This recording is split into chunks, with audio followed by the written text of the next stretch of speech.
Lahat tayo baka mamaya kumakain na tayo, ang puputi na ng mga ano, kanin natin sa halagang 20 peso per kilo ho, mga bossing. Ah, 'di ba? Okey na 'yan. Ngayon ho, mga kababayan, naku, ito ha, balik tanaw lang ho ulit tayo mga bossing. 'No, kasi nananahimik yung si Chis Escudero, eh. Kung maalala niyo ho mga kababayan 'no, hanggang ngayon po, eh, yung mga DDS ang ipinagpipilitan po na merong o na ang mastermind po ay wala daw pong iba kundi si Martin Romualdez. Kung maalala niyo ho mga kababayan, merong tinatawag na small committee sila 'no, nakasama diyan si Mary Grace, si Grace po na hindi daw pinapayagang umattend sa meeting. Si Martin Romualdez na hindi uma-attend sa meeting. Si Saldico na nagtatago ngayon, 'no? Dahil diyan sa mga insertion, dahil diyan sa mga flood control, dahil sa mga ghost project at si Chis Escudero. Kung matandaan niyo po, ang laging binabanggit po nung witness, 'no, o nung, actually kasama siya dito, eh, sangkot siya dito, eh, na si Yusek Bernardo, eh, etong si Chis Escudero at si Saldico ang magkakontsaba.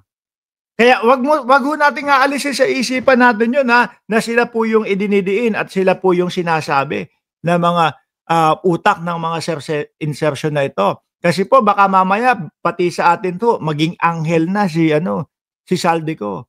Kasi ho baka mamaya pati sa atin na ho maging ano na din po, maging santo na din po si Saldico. Mga DDS lang po 'yun, yung mga sumasamba, sumasanto kay Saldico na para bang wala ng kasalanan. Eh, paano nga naman daw kasi, ang sinasabi sa kanila ni Saldico, eh, ano daw ho, yung kumbaga, wala siyang nakupit, wala siyang nakuha, wala siyang na, napakinabangang pera. 'Di po ba? Sabi ni Sir Jorge Edralin, 'no, si Speaker Martin ang dinidiin pero si Quezon naman ang puro may evidence against. 'Yun ang gusto natin puntuhin dito, mga bossing, 'no? Eto, oh, yung kaila Escudero, sino po ba yung sabi? Si Senator Ping Lacson. Naku, nakakalula yung insertion na 142 billion para sa 2025 national budget. Yan po sila eh, no? Kung matatandaan nyo naman po, yung parte naman po ni Chis Escudero, yung 20 minuto na pagsasalita niya doon sa Senate, na ang sinasabi niya, itinuturo niya na mastermind daw po eh si Martin Romualdez. Pero kahit isang segundo, 5 segundo, 10 segundo, wala ho akong narinig o wala ho akong nakita na ipinakita ni Chis Escudero na siya ay may ebidensya laban kay Martin Romualdez tungkol po doon sa mga ibinibintang na mastermind. Baliktad eh, di ba? Sabi ni Paulo Saison, nakakapagtaka na tahimik si Senator 10K, takot kay Boying, baka makalkal citizenship niya. Si Cayetano, iba ba citizenship niya? Hindi ko alam yun, Alam ko si Grace po, 'di ba? Parang yun merong ganong issue. Ngayon, dinadaan daw sa pagiging makata, totoo. Chief Senate allies behind 142 billion insertion in 2025 national budget. Senate President Francis Escudero had allegedly divide up a whooping 142.7 billion in infrastructure project in select areas supposed at the behest on his close Senate allies in the form of insertion and 6.2 trillion national budget for this year. Kung maalala nyo, may ipinakita na listahan ho, di ba? No, may ipinakitang listahan ho, mga bossing. Na ang nakalagay doon, ang nangunguna is Bulacan. Taga doon ho si Boss Joel, mga kababayan. Di ba? Taga doon ho si Boss Joel Villanueva. Sumunod naman ho, Bulacan, grabe ano? Laki. Parang hindi ko na matandaan kung magkano yun eh. Pero doon po, kumbaga nakadivide doon sa mga lugar na yon. Si Boss Joel, kinikilig ako kay Jake at Mima. Uy, ano yan? Bagong love team? No? Tapos naman mga kababayan, sumunod, Sorsogon. Tapos mga nasa Sorsogon, taga doon naman si Chis Escudero. Nasa ilalim yung mga Davao, yung mga ibang mga bayan ng mga senador. Hindi ko sinasabi na sa mga senador na agad dyan.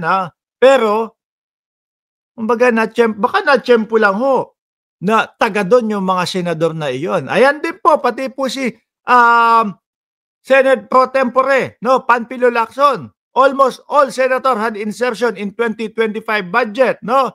Pero ang lagi ho nilang idinidiin at lagi gusto nilang pag-usapan yung mga congressman. Pero po, ang ICI kagaya niyan, nung isang linggo, ilang araw lang ho, naglabas na po nung mga pangalan na gusto nilang pakasuhan o pinapakasuhan nila, mga bossing, no?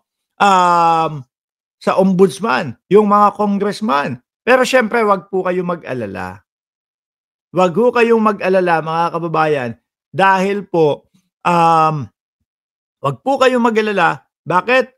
Dahil ang sabi naman po ni Ombudsman Remulla at ang sabi naman po ni pangalan nito, John Vic Remulla, sa Disyembre, maraming makukulong. Sinabi, 5 linggo simula po nung sinabi, binanggit ni John Vic Remulla, mga senador na din daw po ang makukulong, mga kababayan. O baka nandiyan yung mga pangalan at baka nandiyan din po yung mga idol na mga senador na mga DDS. Kung sakali ho na ganyan ang mangyari, mga bossing, malamang sa alamang ubos ang DDS senator. Ayan talaga, puro Chis Escudero, Di mo ba? Chis Escudero at Saldico. Kaya ho tayo, wag tayo magpapadala doon sa mga video ni Saldico. Actually nga, naiinis pa nga kayo sa akin eh. Bakit?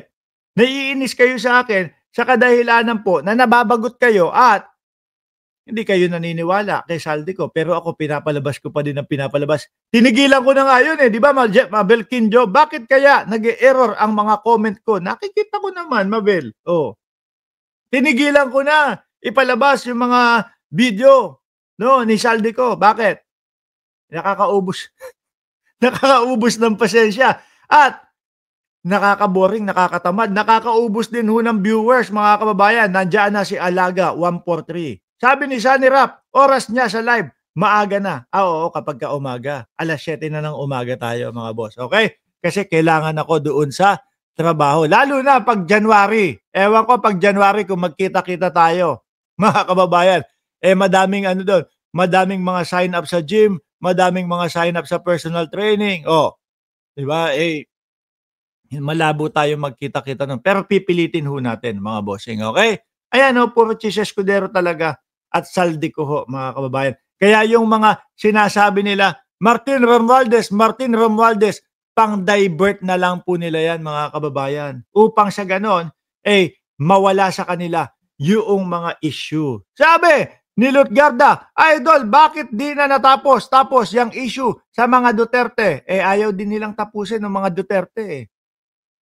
Paulit-ulit din ho sila doon sa mga issue, no? Kasi nga po, kailangan hanggat maaga, mapatanggal nila sa posisyon si Pangulong Bongbong Marcos. Kapag hindi nila napatanggal sa posisyon si Pangulong Bongbong Marcos, mga kababayan, mas madami pa po tayong malalaman. Mas madami pa pong mabubuko. Mas madami pa pong kabulastugan nung panahon ng dating Pangulo. Kaya po, yung mga yan, pati po yung mga nasasangkot sa mga flood control, nagsasama-sama, nagtutulong-tulong, ginagamit yung kanilang mga pera para po na ninakaw sa bayan, para po pabagsakin, pababain si Bongbong Marcos. Mahinto na lahat ng mga investigasyon sa kanila. Dahil hanggat nakaupo po, lalo ngayon, may 3 taon pa ho, mga bossing.